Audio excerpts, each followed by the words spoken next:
नमस्कार विद्यार्थियों, I am Kamal Singh Chauhan from Ratlam public school.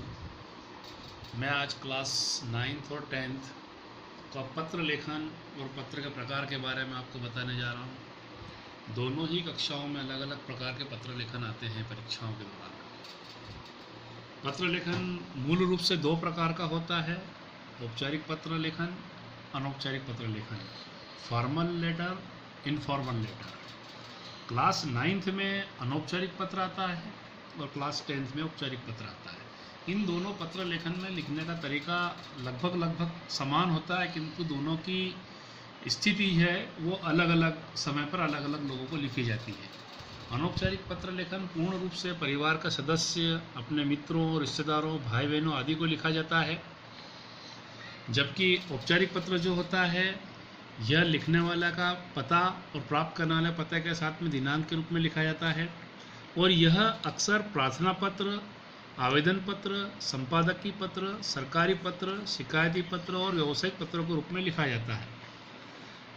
इसमें विषय होना अनिवार्य है, जबकि अनौपचारिक पत्र में विषय नहीं होता, क्योंकि ये हमारे परिवार को लिखा जाता है। इसमें केवल एक सामाजिकता निभाई जाती है और इसमें सम्मान के रूप में विषय लिखना अत्यंत आवश्यक है। ये सम्मानी लोग होते हैं, इसमें श्रीमान शब्द का प्रयोग अक्सर किया जाता है। यहाँ पर माता पिता होते हैं, जिनकी तुलना हम नमस्कार से, चरण वंदन से कर सकते हैं। भाई बहनों को आप से संबोधित कर सकते हैं। इन दोनों को लिखते समय हमारा मूल रूप से भाषा पर ध्यान होना अति आवश्यक है कि हमारी भाषा सरल हो, मधुर हो और आदर सूचक होनी चाहिए। इन दोनों के अंतर्गत हमारी मूल बात जो हम कहना चाह रहे हैं वो सामने वाले को पत्र की समाप्ति होने तक समझ में आ जानी चाहिए कि हम किस प्रकार की समस्या के बारे में लिख रहे हैं। यहाँ पर समझाइश होती है, जबकि यहाँ पर प्रार्थना होती है। इन दोनों पत्रों में यही अंतर है। यह भी ये कक्षा 9th में आता है, ये कक्षा 10th में आता है। पत्र लेखन 5 अंकों का भी हो सकता है और 6 अंकों का भी वर्तमान में हो सकता है। अब मैं पत्र लेखन के अंदर जो आपको एक एक उदाहरण प्रस्तुत करने जा रहा हूँ कि बुक के माध्यम से कि कोई भी पत्र लेखन लिखते समय हमें उसकी हेडिंग कैसी हो, उसका कौन कौन सा आंकड़ा किस रूप में हो, वो मैं आपको बताने जा रहा हूँ। अब मैं अपने कुछ उदाहरण आपको बता रहा हूँ। औपचारिक पत्र लेखन जो होता है, उस पत्र लेखन में ऊपर की साइड ये हमेशा लेफ्ट हैंड साइड से ही पूरा लिखा जाता है। इसमें कहीं भी राइट हैंड साइड कुछ नहीं लिखना चाहिए। अब मैं आपको कुछ उदाहरण बता रहा हूँ, उसके अंतर्गत लेफ्ट हैंड साइड में ही सब कुछ इसमें लिखा हुआ होता है। शुरुआत लेफ्ट हैंड साइड से ही होती है, यानी हमारे बाएं हैं हाथ की तरफ से ही। ऊपर परीक्षा भवन से अगर आप लिख रहे हैं, जहाँ से भी लिख रहे हैं वहाँ का आपको पता, फिर सेवा में दिनांक, सेवा में श्रीमान महोदय जो भी है, और विषय लिखना अत्यंत आवश्यक है, फिर महोदय और पूरे पत्र का सार, और अंत में धन्यवाद के साथ में भवदी, आपका आज्ञाकारी, आपका कॉलोनी निवासी जो भी है वो आता है। पूरे पत्र लेखन को 4 अंकों में बांटा गया है। आधा नंबर ऊपर के पैराग्राफों के लिए, विषय से लेकर पत्र की समाप्ति तक 3 अंक होते हैं, और अंत में धन्यवाद के बाद का जो हिस्सा होता है, प्रेषक व्यक्ति जो होता है लिखने वाला, उसका आधा अंक होता है। तो कुल मिलाकर 4 अंक होते हैं।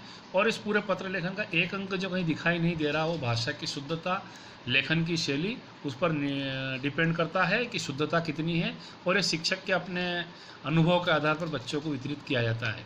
तो ये तो कक्षा औपचारिक पत्र जो था कक्षा 10वीं का मैंने आपको बताया। उसी प्रकार कक्षा 9th के भी कुछ उदाहरण अब मैं आपको देने जा रहा हूँ, और उसके अंदर भी आप देखते हैं कि पत्र लेखन भी वही है, लेकिन उसमें थोड़ा सा फॉर्मेट में अंतर है। वो अंतर ये कि इसमें विषय कहीं पर भी नहीं लिखा जाता है।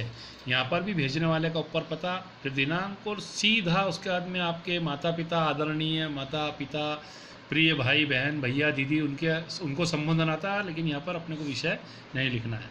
और ये भी उसके बाद पूरा आपकी जो लेखन का जो पूरा एक क्षेत्र है, उसमें आप पूरा अपना वर्णन कर देंगे, और अंत में तुम्हारा भाई, आपका भाई, तुम्हारा आपका पुत्र और तुम्हारा मित्र आदि संबोधन से इसकी समाप्ति करते हैं। इसमें भी कुल 4 अंक दिए गए हैं। ऊपर के हिस्से का आधा अंक, लास्ट का अंतिम हिस्से का आधा अंक, और मध्य हिस्से का 3 अंक दिया है। और इसका भी एक अंक जो निर्धारित है वो ये है कि भाषा की शुद्धता और लेखन की शुद्धता कितनी है, शिक्षक के ऊपर ये डिपेंड करता है कि आपके पत्रों को देख करके अंकों को प्रदान करें। तो कुल मिलाकर के 4 अंक तक आप आसानी से प्राप्त कर सकते हैं, और अच्छा लिखेंगे तो 5वां अंक भी आपको प्राप्त हो जाएगा। आशा है आपको ये दोनों प्रकार के पत्र लेखन कक्षा 9th और 10th के बच्चों को समझ में आए होंगे, और आप इसका प्रयोग और अधिकतम उपयोग लेखन में करेंगे और शुद्धता का ध्यान रखेंगे। धन्यवाद।